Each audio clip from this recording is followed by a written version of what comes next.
नमस्कार दोस्तों फिल्म्स और टीवी सीरियल्स की मदद से आज की जनरेशन को और बहुत सारे लोगों को ये लगता होगा कि ब्रह्मास्त्र ही इस दुनिया का सबसे पावरफुल अस्त्र है। लेकिन दोस्तों मैं आप लोगों को बता दूं, ऐसा नहीं है। बहुत सारी ऐसी बातें हैं अस्त्रों को लेकर, शस्त्रों को लेकर, खासकर ब्रह्मास्त्र को लेकर, जो लोगों तक नहीं पहुंच पाई। आज के जनरेशन के लोग जिन्होंने फिलहाल ही में रिलीज हुई फिल्म को देखे ब्रह्मास्त्र, तो उनको तो फिल्म को देख के यही लगा होगा कि ब्रह्मास्त्र से ज्यादा शक्तिशाली कुछ नहीं है। लेकिन अफसोस की बात है कि जब मेकर्स लोग ये दावा कर देते हैं कि हम आपको अस्त्रों और शस्त्रों का इतिहास बताएंगे, तो उसमें दिखाया जाता है केवल लव स्टोरी। उससे आज की जनरेशन हमारे इतिहास को अच्छे से समझ नहीं पाती है। लेकिन फिक्र करने की कोई भी जरूरत नहीं। इस वीडियो को आप अंत तक देखिए। मैं आप लोगों से वादा करता हूं, इस वीडियो में आप लोगों को इतनी इंफॉर्मेशन मिल जाएगी अस्त्रों और शस्त्रों को लेकर, हमारे हथियारों के इतिहास को लेकर, हमारी शक्तियों के इतिहास को लेकर, जो ब्रह्मास्त्र जैसी 10 और सैकड़ों मूवी भी बन जाएगी ना, तो आप लोगों को नहीं मिल पाएगी। केवल 10-15 मिनट दे दीजिए इस वीडियो को, बहुत ही इंफॉर्मेशनल वीडियो है।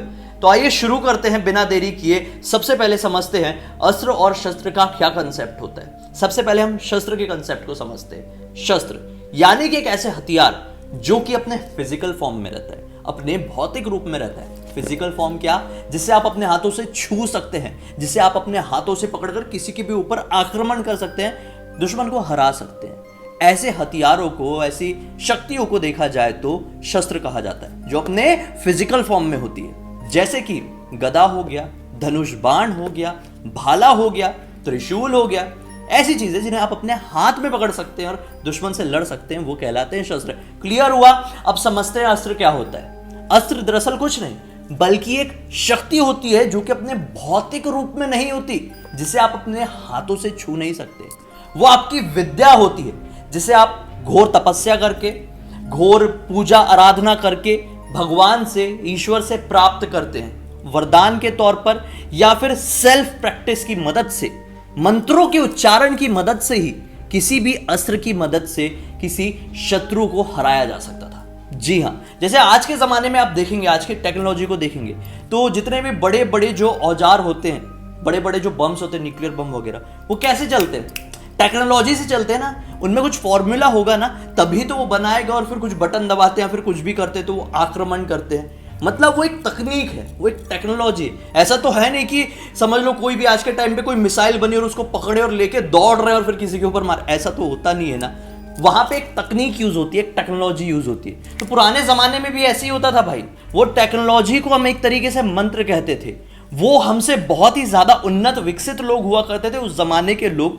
तो उन्होंने जो विद्या प्राप्त की है सेल्फ प्रैक्टिस से, या फिर किसी महान लोगों से कुछ चीजों को, कुछ तकनीक को जाना, और उस तकनीक को अपने मंत्रों के फॉर्म में बदला, और मंत्रों के उच्चारण से, अपनी उस तकनीक की मदद से किसी अपने दुश्मन के ऊपर आक्रमण किया, तो कहा जाता था उसे कि वो अस्त्र युद्ध कर रहा है।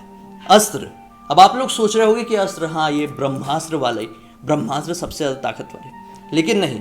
अब हम पहुंचते हैं उस टॉपिक में जहां पे आप लोगों को पता चलेगा कि ब्रह्मास्त्र जैसे और भी कौन से अस्त्र हैं भाई, जो कि इस दुनिया में एग्जिस्ट करते थे, करते हैं और करते रहेंगे। लेकिन उसकी इंफॉर्मेशन बहुत ही कम लोगों के पास होती है। वो विद्या, वो टेक्नोलॉजी बहुत कम लोगों के पास होती है, जिसकी मदद से वो इंसान उस अस्त्र का उपयोग कर सकता है। तो आइए बिना देरी किए बात करते हैं 10वें नंबर के ताकतवर अस्त्र की, जिसका नाम था इंद्रास्त्र। नाम से ही समझ में आ रहा है, इंद्रदेव ने इसकी रचना की थी। इंद्रदेव ने केवल अर्जुन को यह अस्त्र सौंपा था। इंद्रास्त्र में इतनी ज्यादा शक्ति थी कि अगर कोई भी इंसान जिसके पास इंद्रास्त्र है, जिसके पास ये वाली विद्या है, वो अगर अपने दुश्मन के ऊपर इस अस्त्र से आक्रमण करता, तो मानो वो दुश्मन के ऊपर ना हजारों बाणों से आक्रमण हो जाते, यानी कि हजारों शस्त्रों से उसके ऊपर आक्रमण हो जाते। इंद्रास्त्र इस दुनिया में सबसे ज्यादा ताकतवर अस्त्रों में से 10वें नंबर में आता था। केवल इंद्रदेव ही इस विद्या को किसी को भी सौंपने में सक्षम थे। बात करते हैं 9वें नंबर के अस्त्र की, जिसका नाम था अग्नियास्त्र। नाम से ही यहां पे भी समझ में आ रहा है कि इसे अग्निदेव ने बनाया था, इसकी रचना अग्निदेव ने की थी।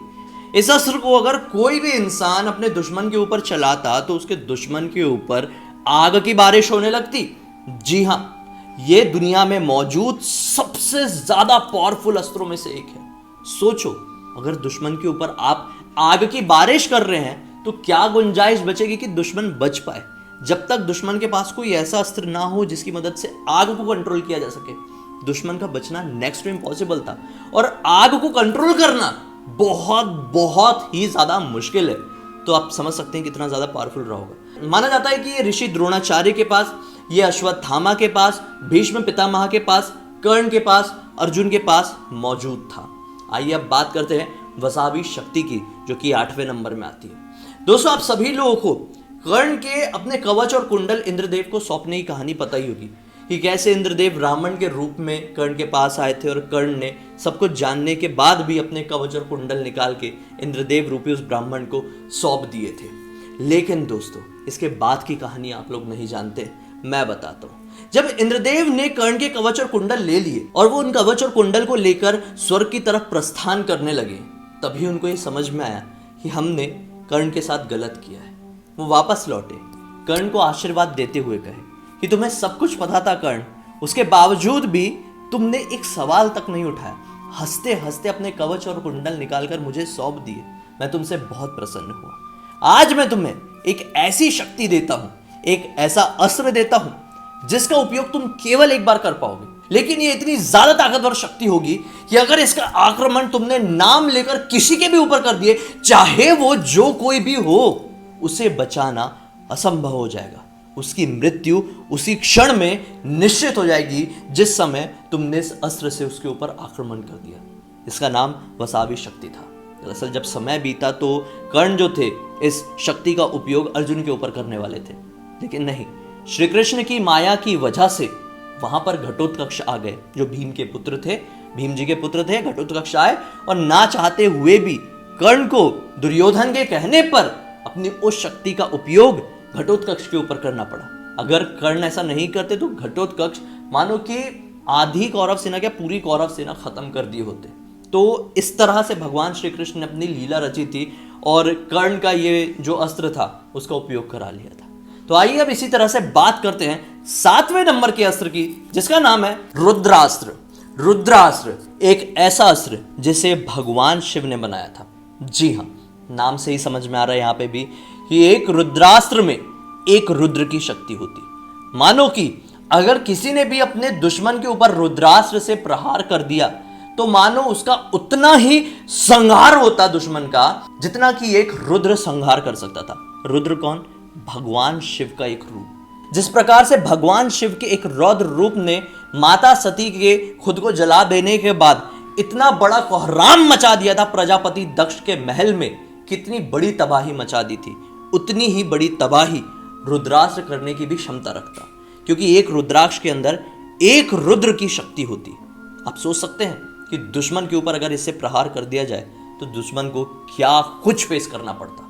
तो इसी तरह से बात करते हैं हम 6वें नंबर की शक्ति या फिर अस्त्र की, जिसका नाम है वैष्णवास्त्र। वैष्णवास्त्र इस दुनिया में मौजूद सबसे तेज अस्त्रों में से एक। जी हाँ, अगर इससे आपने किसी के ऊपर आक्रमण कर दिए, अपने दुश्मन के ऊपर आक्रमण कर दिए, तो इतनी तेजी से उसको क्षति पहुंचाता कि दुश्मन सोच भी नहीं पाता। मतलब पलक झपकने में भी देरी हो जाए, लेकिन यह अस्त्र अपना काम कंप्लीट करके लौट भी जाए। ये इतना ज्यादा पावरफुल अस्त्र था, अगर इसे दुश्मन के ऊपर चला दिया जाए तो दुश्मन का अंत इसका तोड़ सोचने से ही पहले हो जाता।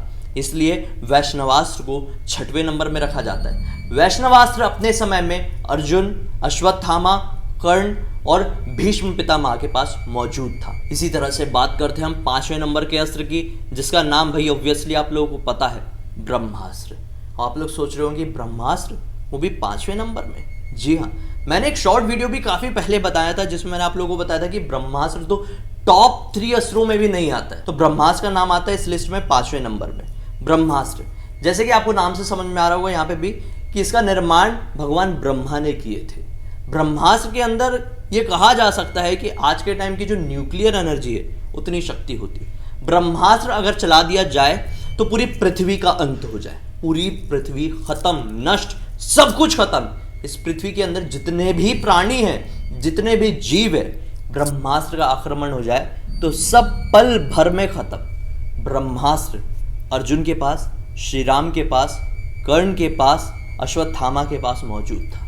इसी तरह से अब बात करते हैं हम 4थे नंबर के अस्त्र की, जिसका नाम है ब्रह्मशिरास्त्र। जी हाँ, ब्रह्मशिरास्त्र एक ऐसा अस्त्र था जिसे भगवान ब्रह्मा ने ही रचा था और ब्रह्मशिरास्त्र के अंदर 4 ब्रह्मास्त्रों की शक्ति होती। जी हाँ, इसके अंदर इतनी शक्ति होती कि पूरे सोलर सिस्टम को खत्म कर देता पल भर में, पलक झपकते से ही। अगर आपने इससे आक्रमण कर दिए तो आप पलक झपकने में देर हो जाएगी आपकी, लेकिन उतनी ही देर में ये पूरे सोलर सिस्टम को नष्ट कर देगा, खत्म कर देगा, तबाह करके रख देगा। इतना ज्यादा पावरफुल अस्त्र था कि केवल ये भगवान श्री राम के पास, अर्जुन के पास और अश्वत्थामा के पास मौजूद था। अब बात करते हैं इसी तरह से तीसरे नंबर के अस्त्र की। जिन लोगों ने मेरा शॉर्ट वीडियो देखे उन लोगों को पता होगा, तीसरे नंबर में आता है ब्रह्मांडास्त्र। नाम से ही समझ में आ रहा है कि ब्रह्मांडास्त्र के पास इतनी शक्ति भाई कि वो पूरे ब्रह्मांड को पल भर में खत्म कर दे। पूरी यूनिवर्स जिसके अंदर ना जाने कितने सोलर सिस्टम आते होंगे, कितनी चीजें, कितने जीव, कितनी पृथ्वी और कितने ग्रह मौजूद होंगे, ये सब की सबको एक क्षण में खत्म कर दे। ब्रह्मांडास्त्र के पास इतनी शक्ति, इसका तोड़ सोच पाना भी असंभव है। जी हाँ, ब्रह्मांडास्त्र अश्वत्थामा, अर्जुन और श्री राम के पास मौजूद था। बात करते हैं दूसरे नंबर के अस्त्र की, जिसका नाम है पाशुपतास्त्र। जी हाँ, भगवान शिव का बनाया हुआ एक ऐसा अस्त्र जो कि भगवान शिव ने अर्जुन को सौंपे थे। ये भगवान श्री राम के पास भी था और बहुत सारे लोगों का यह मानना है कि पाशुपतास्त्र अश्वत्थामा के पास भी मौजूद था, क्योंकि अश्वत्थामा भगवान शिव का ही मानो कि अंश माना जाता है। कुछ लोग बोलते हैं कि अवतार है, कुछ लोग बोलते हैं रुद्र अवतार है। लेकिन पाशुपतास्त्र की बात करें तो भाई पाशुपतास्त्र इतना ज्यादा पावरफुल था ना कि ये केवल अपनी आंखों की इशारों से ही दूसरों के ऊपर चल जाता। मन की शक्ति, मतलब किसी ने सोच लिया कि ये आक्रमण कर दे और इस तरह से आक्रमण करे, वैसे का वैसा ही करता। पाशुपतास्त्र का जो तोड़ है वो इस दुनिया में कहीं पे भी मौजूद नहीं। देखो, ब्रह्मास्त्र का तोड़ था, तभी भगवान श्री कृष्ण ने अश्वत्थामा को ब्रह्मास्त्र चलाने से रोक लिए थे।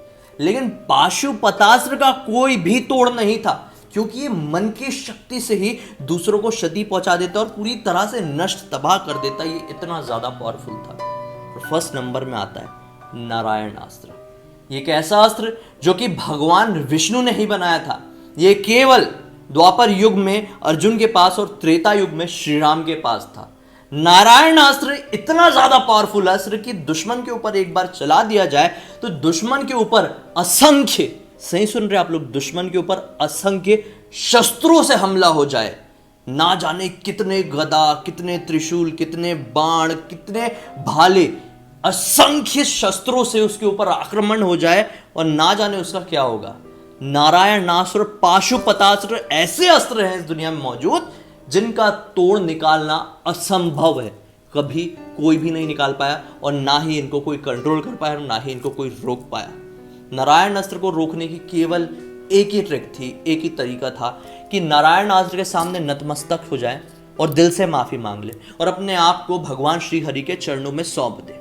नारायणास्त्र से तभी बचा जा सकता था, वरना कोई भी शक्ति नारायणास्त्र और पाशुपतास्त्र को नहीं रोक सकती थी।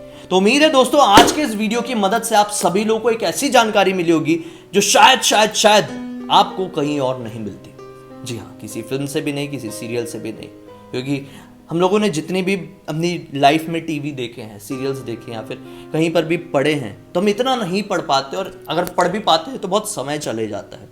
और आज की जनरेशन के पास, आज की दुनिया में इतनी भागा दौड़ी में उतना समय नहीं है। तो मेरा वीडियो देखिए जिससे आपका मनोरंजन भी होगा और साथ ही साथ जानकारी भी बढ़ेगी। मैं इस वीडियो को भी शेयर कर देना, क्योंकि बड़ी मुश्किल से लिख के आप लोगों तक पहुंचाता हूं, जिससे मनोरंजन भी हो जाए, जैसे मैंने कहा था, जानकारी भी बढ़ जाए। अब तक इस वीडियो को देखे तो लाइक जरूर कर देना, चैनल को सब्सक्राइब करके बेल आइकन दबा के ऑल के ऑप्शन में भी क्लिक कर रहे हैं, क्योंकि इस तरह के हैरान कर देने वाले अनोखे और डिफरेंट एपिसोड आप लोग सामने डेली लेके आते रहता हूँ। इन सारे लिंक इस वीडियो के डिस्क्रिप्शन बॉक्स में मिल जाए, क्लिक करके डायरेक्टली वहां पर पहुंच जाना।